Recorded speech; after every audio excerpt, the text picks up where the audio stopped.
That's great.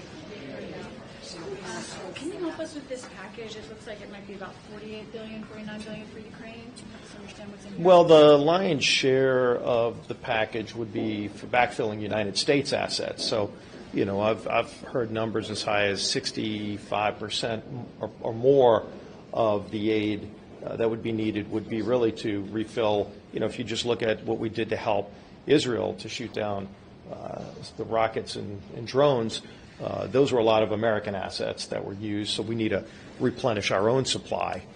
So that's one of the things that would be part of a package for all of this. Obviously, Israel and Ukraine and Taiwan being brought separately is what we were discussing, and I think that's the direction our conference is looking at going right now. Having an amendment process, we want to pay for it. Having a loan structure is something that we've been talking about too, and there's a lot of interest amongst our members. But recognizing that, you know, we need to make it very clear that we're standing with Israel, as they're still under attack. You know, you have so many threats right now from Iran directly and their proxies. That's something that I think you're going to continue to see this House all week, of course, express our support for Israel, and then as it relates to Ukraine, to look at working through a process where we can have a package that you separate the American support from Ukraine support, and it's probably a lot smaller number than a lot of the things we're hearing right now. Are you guys going to be able to give a 72-hour period for members? We're working through that right now. There's no text yet. They're hoping to have text by tomorrow. We still have some more questions internally that we've got to answer. What would that amendment process look like? What amendments would be in order? And of course, this would all go under a rule. So those decisions are going to be discussed more throughout the evening, and then hopefully we get text by tomorrow. But the speaker is open to giving members 72 hours and taking this into the weekend? We would like to have a process where, you know, and we had a lot of discussion about it tonight, about what the different options are, and we're going to continue to talk through that. Exactly how many hours, that hasn't been decided, but members are already talking about these options right now. Two things. One is your intent to, whichever of these four, if they all pass, to repackage it all and send it to the Senate as one package? And also, are there any conversations you've had with Democratic leadership on the rule on this if your own conference is not supportive of this and votes against the rule? Decision hasn't been made yet on how it would go over to the Senate. You know, we want to make sure the Senate's going to process Israel. There's some concern over there because you've seen the Senate leadership move away from Israel in a lot of their remarks, but no decision's been made on how it would all be pieced together. If it was separate pieces here, would they go over separately or together? We're talking through all of that right now. And the rule, sorry, can I follow up yeah. on have you talked to Democratic leadership on the rule? I haven't directly, but you know, we're talking to our own members first to see, you know, we have an idea of who might have issues with a rule, and let's see if we can work through those on the front end. And those conversations started here in this room. You mentioned the loan structure. Is that pertaining to Ukraine aid? Or Ukraine aid. Can you talk a little bit more about that? What was discussed? Yeah, and so, you know, you look at both ways to pay for it. The Repo Act is a bill that's been filed for a long time, French Hills Act, that would go after Russian money that's held in foreign accounts. We've been talking to some of those countries already. And that's one way to pay for it. There are large amounts of money that are involved there that could help pay for it, but also doing a structured loan as well. So, you know, the language is still being worked on, but those are things that are not new concepts. These are things we've been talking about for weeks now. So would the funding levels match what's in the Senate bill? Not necessarily. We haven't. And again, when we talk about the funding levels, one of the issues even with the Ukraine aid is that the lion's share of that money, you know, at least 2/3 of it, is money that really is used to backfill American stockpiles, American weapons systems. So it's not money that would be going to Ukraine. It's counted in that for some reason. So we really want to separate those accounts to show, and I think the American people would like to see that accounting. What actually is going to Ukraine versus what are we using to replenish our own military stockpiles that have been depleted? Leader, why not just force the Senate to take up the Israel bill that you already passed through? There's a bunch of concerns. Well, there's been a lot of we've been continuing to push the Senate to take it up. There is a bill that's been over in the Senate for months They could take it up right now. They could pass it right now. If they don't like the bill, they can amend it. The Senate knows how to amend bills too, just like we do. For whatever reason, the Senate's refused to do that. And I think that's unfortunate on their part because it's delayed this process. It's made this process more complicated. Can you elaborate a little bit about the stockpiles here? I mean, how dire is the need right now? Well, again, you just look at what happened over the weekend. I mean, you had both American fighter jets and destroyers that were involved in shooting down some of the drones and missiles that Iran shot over towards Israel. Those planes shoot missiles. The missiles deplete. We need to replenish those missiles. And how big the stockpiles are, I'm not going to get into that because there's some classified issues there. But at the same time, we all know that you constantly have to continue replenishing that supply. Just like in Israel, we've had a long-going, decades-long partnership with Israel and things like David Sling and the other missiles and weapon systems that have protected so many lives in Israel. I've seen some of those systems myself in person, and it's a great technology partnership.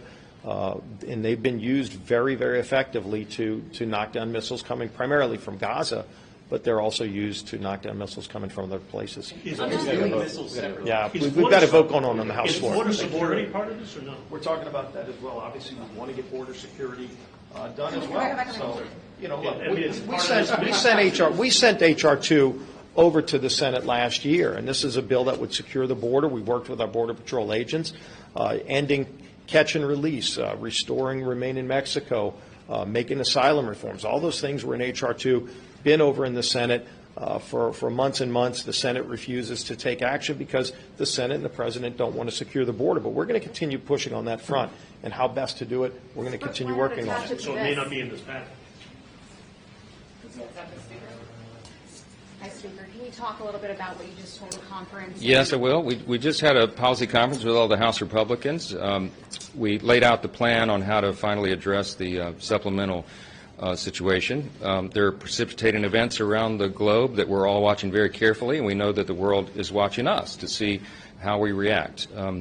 We have terrorists and tyrants and terrible leaders around the world like Putin and Xi and in Iran, and they're watching to see if America will stand up for its allies and our own interests around the globe, and we will. What I presented to the conference tonight is our play call on this. What we'll do is bring to the House floor independent measures. We won't be voting on the Senate supplemental in its current form, but we will vote on each of these measures separately in 4 different pieces. We will vote on the Israel aid, on the aid to Ukraine, on the aid to the Indo-Pacific, and then another measure that has our national security priorities included, and that has some of the things with regard to the loan lease option and the Repo Act and some other sanctions on Iran and other measures that we've been talking about here for quite some time.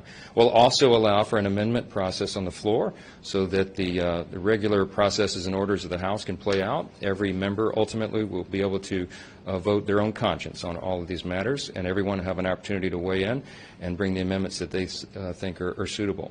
We will follow the germaneness rules of the House, of course, and the regular rules with regard to amendments. But I think the final product will be something that everybody can take confidence in because they got to vote their district and vote their conscience. Will you give members 72 hours to review Yes, the bill text when it comes out? And then a follow-up, have you spoken to Leader Jeffries about getting Democrat support? Do you think this will get through rules? Well, I do believe it will get through rules. I wanted to present the details to my conference first. I will talk with Hakeem Jeffries, my Democrat counterpart in the House, and I suspect that they will respect this process as well, that if we put it on a rule and we let all members vote their conscience, it's equally fair to everybody in the House. And I think that's the way we all hope that the House will run, and that's how we work it. We will honor the 72-hour rule. That probably means that if we get bill text sometime early tomorrow, that's the hope, that's the ambition, then that probably puts us into perhaps Friday evening. We'll have to see how the clock works. But there's some very good ideas, very good conversation. I thought it was very fruitful and productive amongst all the House Republicans tonight, and I suspect and hope that the Democrats will have the same dialogue. Mr. Speaker, let's all go to the Senate as one package. That's the first question. Second one, are you confident if a motion to vacate vote happens after this, that you can survive this vote on the floor? I don't spend my time worrying about motions to vacate. We're having to govern here, and we're going to do our job. I'm not sure how that shakes out, but with regard to the bill itself, in the end, we're discussing whether it would be merged together in one package that's sent to the Senate or if it goes over as individual measures. My personal preference is to do it individually, but we'll let the body decide. We'll have further discussion on that in the morning here amongst the House majority. Speaker Johnson, can you talk a little bit about how you reached this point from what you were hearing from your own conference? And also, how confident are you that all of these can move through this week?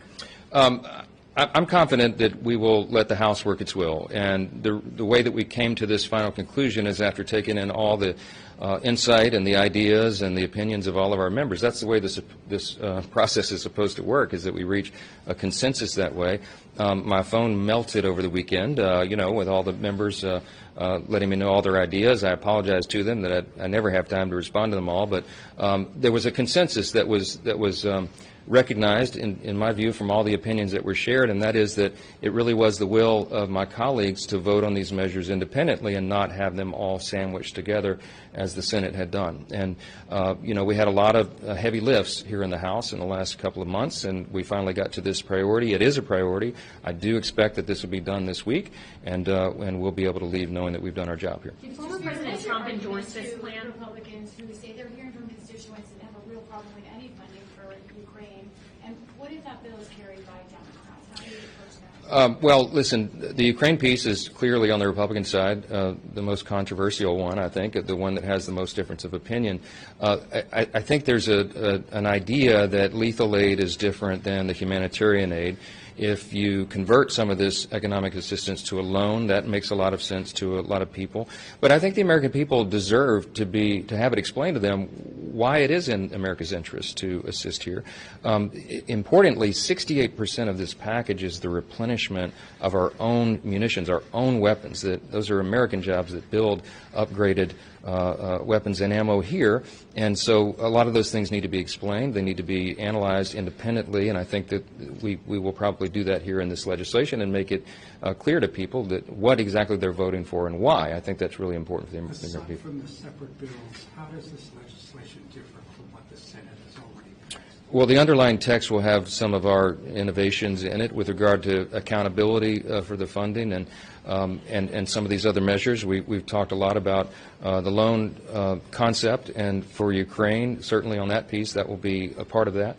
I think that you'll see the text differs in those ways, but the overall concept is the same. It's the same places that the funding would be sent, and you'll see the House's take on it. That's how this process works. These are two separate chambers. I can't be responsible for what happens in the Senate or how they do their business. My responsibility is the House of Representatives, and we're going to do that. So, thank you. For one, which of the four is the Senate that's Will there be a border control